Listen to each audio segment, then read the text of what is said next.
So this is the replacement headgear for the Philips face mask, which I use this one here. This is the head strap.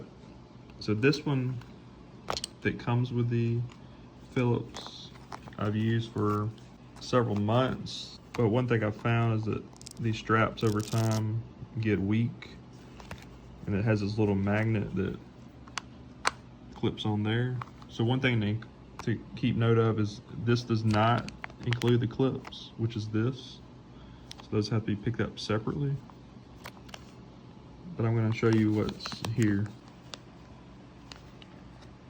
So this is the 2-pack version.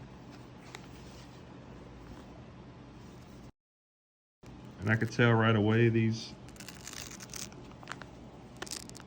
Velcro is pretty strong.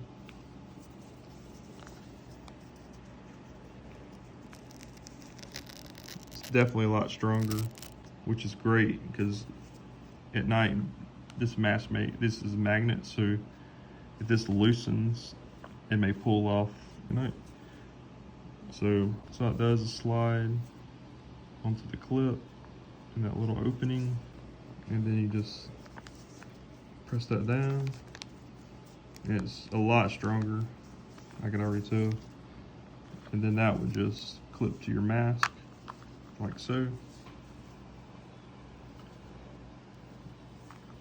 Then I can set up the rest of the mask, but I really like this. 2-pack, be a great replacement. So.